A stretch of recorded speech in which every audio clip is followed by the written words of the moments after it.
Okay, ready? Chronicles of Narnia. Here we are in Book 1, The Magician's Nephew. And here we are in Chapter 12, Strawberry's Adventure.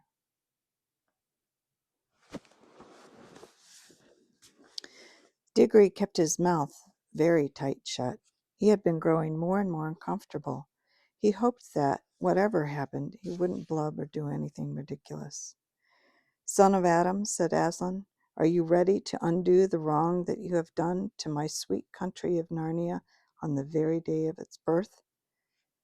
"Well, I don't see what I can do," said Diggory. "You see, the queen ran away, and—" "I asked, are you ready?" said the lion. "Yes," said Diggory. He had for a second some wild idea of saying, "I'll try to help you if you promise to help my mother." But he realized in time that the lion was not at all the sort of person one could try and make bargains with. But when he said yes, he thought of his mother, and he thought of the great hopes he had had, and how they were all dying away, and a lump came to his throat and tears to his eyes, and he blurted out, "But please, please, won't you? Can't you give me something that will cure mother?" Up till then he had been looking at the lion's great feet and the huge claws on them, and now, in his despair, he looked into his face. What he saw surprised him as much as anything in his whole life, for the tawny face was bent down near his own, and, wonder of wonders, great shining tears stood in the lion's eyes. They were such big, bright tears compared with Diggory's own that for a moment he felt as if the lion must really be sorrier about his mother than he was himself. my son," said Aslan, "I know. Grief is great. Only you and I in this land know that yet. Let us be good to one another. But I have to think of hundreds of years in the land of Narnia. The witch whom you have brought into this world will come back to Narnia again. But it need not be yet. It is my wish to plant in Narnia a tree that she will not dare to approach, and that tree will protect Narnia from her for many years. So this land will have a long, bright morning before any clouds come over the sun. You must get me a seed from which that tree is to grow." "Yes, sir," said Diggory. He didn't know how it was to be done, but he felt quite sure now that he would be able to do it. The lion drew a deep breath, stooped his head even lower, and gave him a lion's kiss. Diggory felt that new strength and courage had gone into him. "Dear son," said Aslan, "I will tell you what you must do. Turn and look to the west, and tell me what you see." "I see terribly big mountains, Aslan," said Diggory.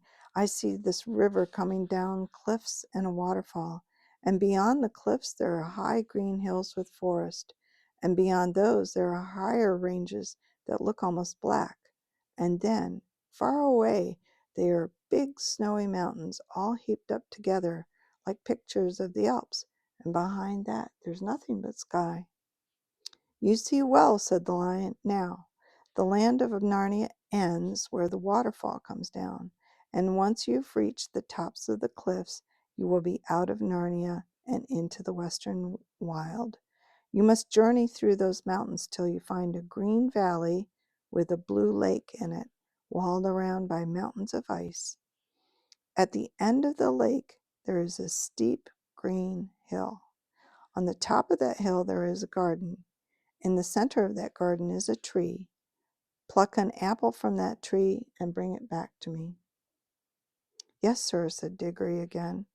He hadn't the least idea of how he was to climb the cliff and find his way among all the mountains, but he didn't like to say that for fear it would make him sound like he was making excuses. But he did say, "I hope, Aslan, you're not in a hurry. I shan't be able to get there and back very quickly." "Little son of Adam, you shall have help," said Aslan. He then turned to the horse, who had been standing quietly beside them all the time, swishing his tail to keep the flies off, and listening with his head on one side as if the conversation were a little difficult to understand. My dear, said Aslan to the horse, would you like to be a winged horse? You should have seen how the horse shook his mane and how his nostrils widened and how the little tap he gave the ground with one back hoof. Clearly, it would very much like to be a winged horse. But it only said, if you wish, Aslan, if you really mean, I don't know why it should be me. I'm not a really very clever horse. Be winged, be the father of all flying horses, roared Aslan in a voice that shook the ground. Your name is Fledge. So Strawberry has a new name. The horse shied just as it might have shied in the old miserable days when it pulled a hansom. Then it roared.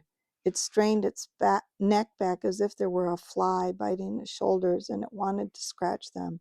And then, just as the beast had burst out of the earth, there burst from the shoulders of Fledge wings that spread and grew, larger than eagles, larger than swans, larger than the angels' wings in church windows. The feathers shone chestnut color and a copper color. He gave a great sweep with them and leapt into the air. 20 feet above Aslan and Diggory, he snorted, neighed, and curvetted. Then, after circling once round them, he dropped to the earth, all four hooves together, looking awkward and surprised, but extremely pleased. Is it good, Fledge? Said Aslan. It is very good, Aslan, said Fledge. Will you carry this little son of Adam on your back to the mountain valley I spoke of? What? Now, at once? Said Strawberry, or Fledge, as we must now all call him. Hooray! Come on, little one. I've had things like you on my back long before, long, long ago, when there were green fields and sugar.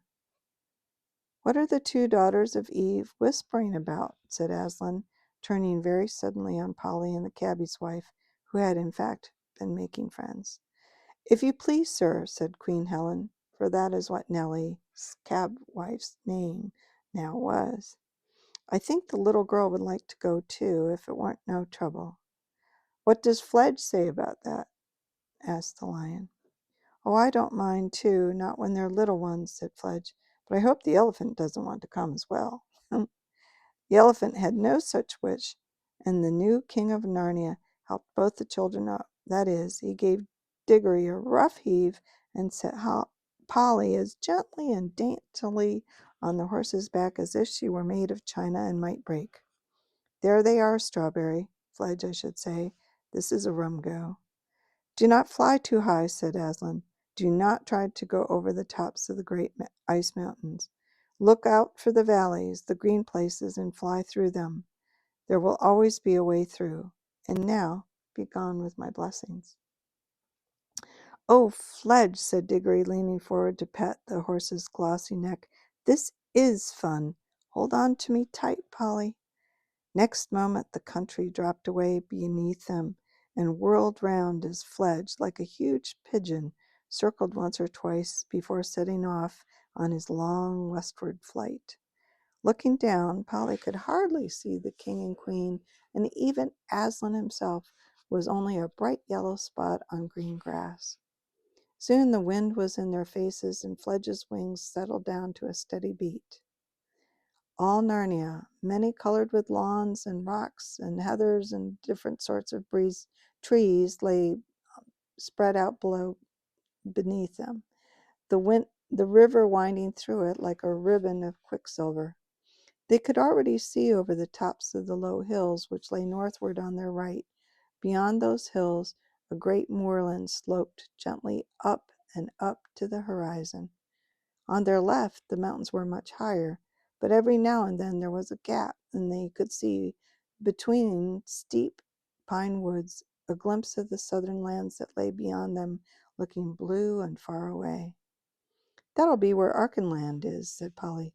Yes, but look ahead, said Diggory, for now a great barrier of cliffs rose before them, and they were almost dazzled by the sunlight dancing on the great waterfall by which the river roars and sparkles down into Narnia itself from the high western lands in which it rises. They were flying so high already that the thunder of those falls could only just be heard, a small, thin sound, but they were not yet high enough to fly over the tops of the cliffs. "We'll have to do a bit of zigzagging here," said Fledge. "Hold on tight." He began flying to and fro, getting higher at each turn.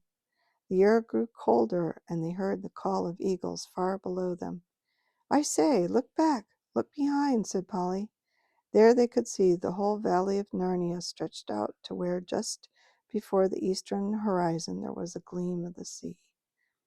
And now they were so high that they could even see tiny looking jagged mountains appearing beyond the northwest moors and plains of what like sand far in the south.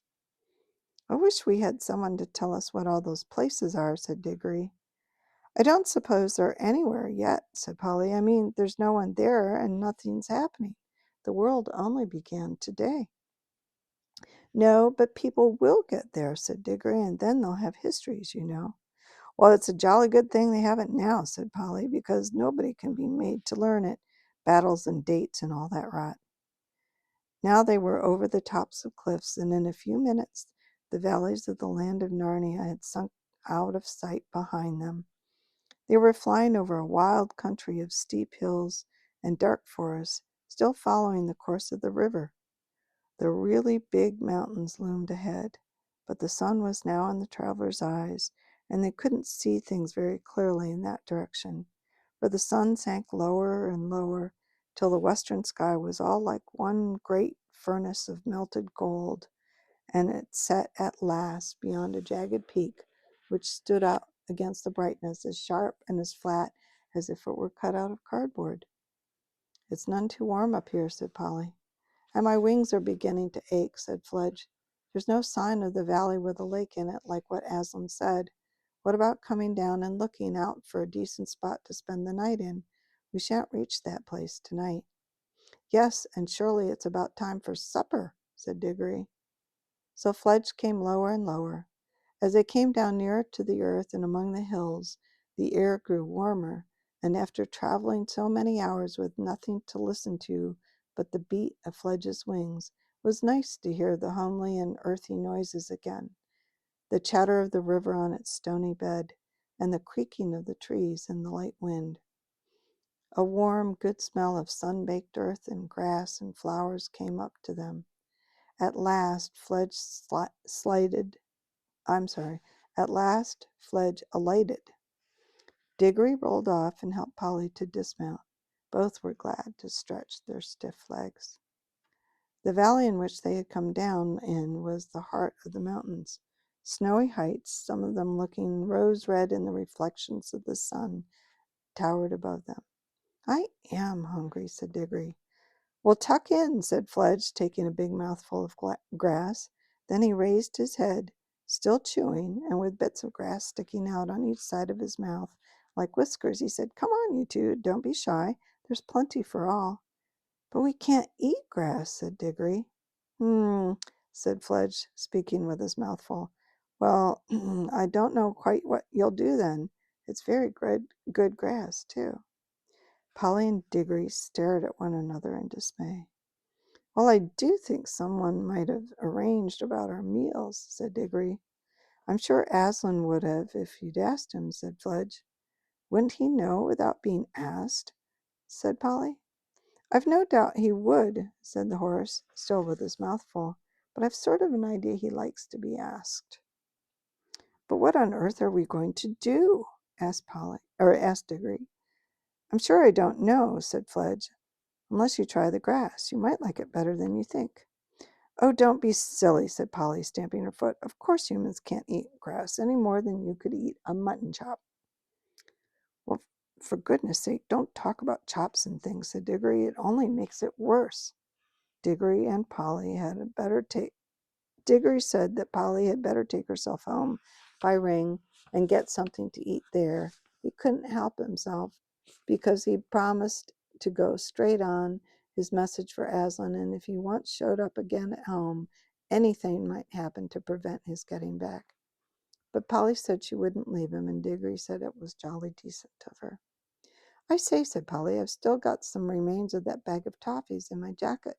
That would be better than nothing. A lot better, said Diggory, but be careful to get your hand into your pocket without touching your ring. This was a difficult and delicate job, but they managed it in the end. The little paper bag was very squashy and sticky when they finally got it out, so it was more of a question of tearing the bag off the toffees than of getting the toffees out of the bag.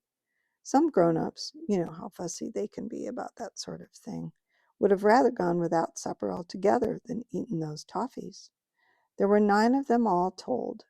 It was Diggory who had the bright idea of eating 4 of each and planting the 9th, for he said, if the bar off the lamppost turned into a little light tree, why shouldn't this turn into a toffee tree? So they dibbled a small hole in the turf and buried the piece of toffee. Then they ate the other pieces, making them last as long as they could. It was a poor meal, even with all the paper that they couldn't help eating as well. When Fledge had finished his own excellent supper, he lay down. The children came and sat on each side of him, leaning against his warm body, and when he had spread a wing over each, they were really quite snug. Yeah, his wings like a little blanket. As the bright young stars of that new world came out, they talked over everything. How Diggory had hoped he might get something for his mother, and how instead of that he had been sent on this message. And they repeated to one another all the signs by which they would know the places they were looking for. The blue lake, the hill with a garden on the top of it. The talk was just beginning to slow down as they got sleepy, when suddenly Polly sat up and said, "Hush." Everyone listened as hard as they could.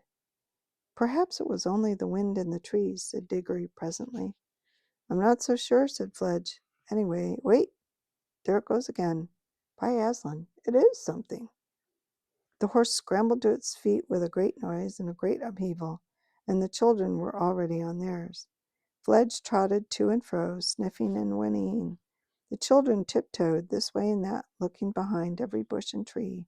They kept on thinking they saw things, and there was one time when Polly was perfectly certain she had seen a tall, dark figure gliding quickly away in a westerly direction. But they caught nothing, and in the end, Fledge lay down again, and the children re-snuggled, if that is the right word, under his wings. They went to sleep at once. Fledge stayed awake much longer, moving his ears to and fro in the darkness, and sometimes giving a little shiver with his skin, as if a fly had lighted on him. But in the end, he too slept. Okay, next time, Chapter 13, An Unexpected Meeting. Until then.